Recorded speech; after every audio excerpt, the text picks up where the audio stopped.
भेद कहे झनकार का, कोई है रे परले पार का, जो भेद कहे झनकार का। वाह रही गोरख वाह रही दत्त, वाह रही दरु प्रहलाद अर्थ। वार माने उरली साइड में, इधर ही रहेगी उरली साइड में वार, और पार परली साइड में।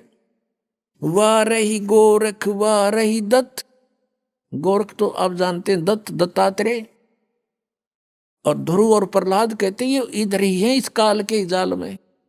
वाह रही गोरख वाह रही दत्त, वाह रही ध्रुव प्रहलाद अर्थ।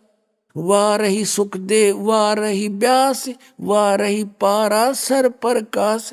वाह रही दुर्वा सादर वेश, वाह रही नारद सारद शेष। वाह रही भरतरी गोपी चंद, वाह रही सनक सनंदन बंद। वार माने उरले ही साइड में, वार ही इधर ही। वाह रही ब्रह्मा वाह रही इंद्र, वाह रही सेंस कला गोविंद। 1000 कला का भगवान यो काल भी इधर ही है। वाह रही शिव शंकर जो शंभ, वाह रही धर्मराय आरंभ। ये तुम्हारा शिव शंकर भी वार ही है, तुम्हारा शंभु, और धर्मराय भी वार ही है। वाह रही धर्मराय धर धीर, परम धाम पहुंचे कबीर। रग यजुसाम अथर्ववेद, परम धाम नहीं लहा वेद। अब चारों वेदों में परम धाम सतधाम सतलोक धूलोक इन सब का वर्णन है, लेकिन इसके आधार से उस परमात्मा को किसी ने पाया नहीं। ये वेद भी परमात्मा ने ही वेदों में दे रखा है। अलल पंख अगाध भेव, जैसे कुंज सुरती सेव। वार पार थे हाने था गरीबदास निर्गुण निगाह। अब गरीबदास जी कहते हैं, गरीबदास साहब जी को परमात्मा मिले जैसा आपको बताया, सचखंड में लेकर गए, फिर वापस छोड़ा, आंखों देखा हाल लिखा भगवान का, और परमेश्वर ने स्वयं बताया है। अवधू अवगत से चल आया, कोई मेरा भेद मरहम ना पाया।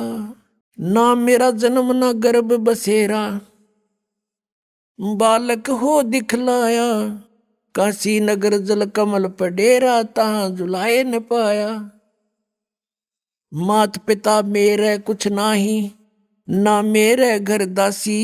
जुल्हे का सुत आन कहाया, जगत करे मेरी आसी। 5 तत्व का धड़ नहीं मेरे, मैं जानू ज्ञान अपारा। सतस्वरूपी नाम साहिब का ओहे नाम हमारा। अदर दीप गगन गुफा में ता निज वस्तु सारा। तेरा ज्योत स्वरूपी अलख निरंजन, धरता ध्यान हमारा। हाड चाम लहू ना मेरे, कोई जाने सतनाम उपासी। तारण तरण अभय पद दाता, मैं हूं कबीर अविनाशी। अब के बताया भगवान ने स्वयं आकर कहा कि अब धू गोरखनाथ से बात हुई थी परमात्मा की, और उसको सिद्धि में भी फेल कर दिया था, उसकी सिद्धि निष्क्रिय कर दी थी। ज्ञान से परिचित कराया तब समझ गए वो। तब उन्होंने पूछा आप कौन हो, कहां से आए हो? तो स्वयं बताया कि अवधू अब अवगत से चल आए। अविगत जिस स्थान को कोई नहीं जानता परमात्मा कबीर जी के अतिरिक्त, उस सचखंड सतलोक से। और मेरा भेद मर्म नहीं पाया, ना मेरा जन्म ना गर्भ बसेरा। मैं बालक बने दिखलाया, बालक बनकर प्रकट हो गया। और काशी नगर जल कमल पर डेरा, तहां जुलाहे न पाया। मात पिता मेरे कुछ नहीं, मेरे माँ बाप नहीं है, मेरा जन्म नहीं हुआ, और ना मैंने कोई स्त्री ग्रहण करी, मेरे घर दासी यानी पत्नी नहीं है। जुल्हे का सुत आने कहाया, जगत करे मेरी हंसी। मजाक बना रहे मेरा दानक दानक कह के।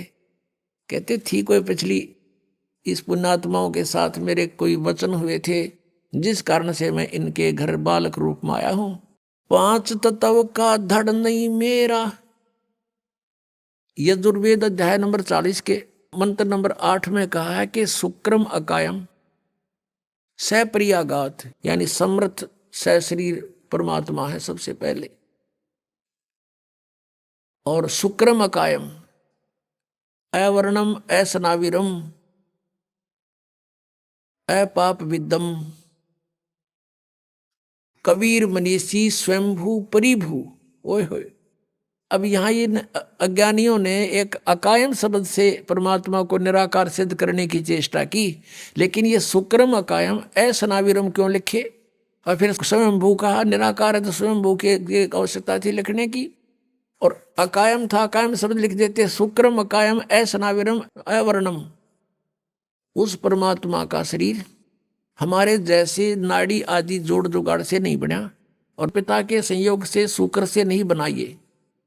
शुक्रम कायम है, शुक्र से बना हुआ वाली काया नहीं है, नाड़ी भी नहीं उस परमात्मा के शरीर में। शरीर हमारे जैसा एक तत्व से बना, नूर से। और वो क्या है? वो कबीर मनीषी, वो कबीर परमात्मा है। मनीषी माने महाविद्वान तत्वदर्शी संत, मनीषी तत्वदर्शी संत। वो कबीर जी स्वयंभू, स्वयं प्रकट होते हैं। स्वयं प्रकट होना फिर निराकार की तरह का, जो स्वयंभू लिख दिया। और परिभू सबसे पहले प्रकट पुरुष वो परमात्मा है, और अपनी वाणी का ज्ञान देने के लिए यहाँ प्रकट होते हैं। तो यहाँ क्या बताते हैं? अदर द्वीप गगन गुफा में ता निज वस्तु सारा। गोरखनाथ से कह रहे हैं भगवान, तेरा ज्योत स्वरूपी अलख निरंजन धरता ध्यान हमारा। क्योंकि ये आपने देखा नाथ पंथाले का आलोक निरंजन, हमारे गांव में था एक नाथों का डेरा है अभी भी, वो बाबा आया करता नुकारता आलोक निरंजन। अब हमने के बेरा था काल ले आंडा है, ये पता चलिया आंधे काल का नाम ले अलख निरंजन आटा गा लियो माई। तो ये इस अलख निरंजन सुप्रीम पावर मान रहे हैं। परमात्मा कहते हैं तेरा ज्योत स्वरूपी अलख निरंजन धरता ध्यान हमारा। हाड चाम लहू ना मेरा शरीर हाड चाम से नहीं है। और कोई जाने सतनाम उपासी, यानी मेरे से परिचित व्यक्ति ही उस सतनाम का जाप करने वाला मुझे पहचान सकता है। और तारण तरण अभय पद दाता मैं हूं कबीर अविनाशी। अपनात्मा हम पूर्ण परमात्मा सतपुरुष कबीर जी के बच्चे हैं। वो हमारे पिता हैं। हम काल के जाल में फंस गए और अपने का दुख अपनों को ही होता है। वो परमात्मा यहाँ ऐसे सुंदर लोक न छोड़ के जिसमें दुख नाम की चीज नहीं, और यहाँ परमात्मा का एक दिन भी चैन से नहीं रहने दिया। उनके साथ मार मार रखी। घर घर में गए, गांव गांव में गए, नगर नगर में डंडोरा पीटा। कहीं जाकर खड़े होकर अपने आप आवाज लगाने लग जाते, कथा सुनाने लग जाते, अपने अमृतवाणी सुनाने लग जाते। बहुत से व्यक्ति इकट्ठे हो जाते, परमात्मा के फिर शिष्य बन जाते। इस ज्ञान को समझाया, उनके दुख दूर किए। और हम इस अज्ञान से भर दिए काल के दूतों ने, हम भगवान को नहीं पहचान पा रहे। कहा परमेश्वर ने, चारों युग में संत पुकारे, कूक कहा हम हेल रे। हीरे माणिक मोती बरसे, ये जग सुगता ढेल रे। कबीर परमात्मा कहते हैं हम चारों युगों में आए, संतों को समझाया, अच्छी आत्माओं को। उन्होंने फिर मेरे से परिचित होकर के इस तत्व ज्ञान का डंडोरा पीटा। चारों युग में संत पुकारे, कूक कहा हम हेल रे। और ये हीरे माणिक मोती बरसे, ये जग सुगता ढेल रे। तत्व ज्ञान रूपी अमृत और मोती बरसा रहे हैं, हीरे लाल पन्ने हम बरसा रहे हैं सत साधना रूपी। और ये शास्त्र विरुद्ध साधना और अज्ञान रूपी ज्ञान को ग्रहण करके डले ढो रहे हैं। अब गरीबदास साहिब जी ने कहा, अनंत कोट ब्रह्मांड का एक रति नहीं भारे। सतगुरु पुरुष कबीर हैं ये कुल के सिरजनहारे। सतगुरु पुरुष कबीर हैं ये चारों युग परवान। झूठे गुरुआ मर गए ये हो गए भूत मसान। अब आपने शिवदयाल जी की दशा देख ली, भूत बनकर अपनी शेषा बुक्की में प्रवेश। तो परमात्मा गरीबदास साहिब ने जो कहा कि झूठे गुरु मर के भूत बने फिरे हैं, और उनके अनुयायी कहाँ जाएंगे? सोच लो भक्तों। मोती मुक्ता दर्शत नाही, ये जग है सब अंदरे। दिखत के तो नैन चश्म, इनका फेरा मोतिया बंदरे।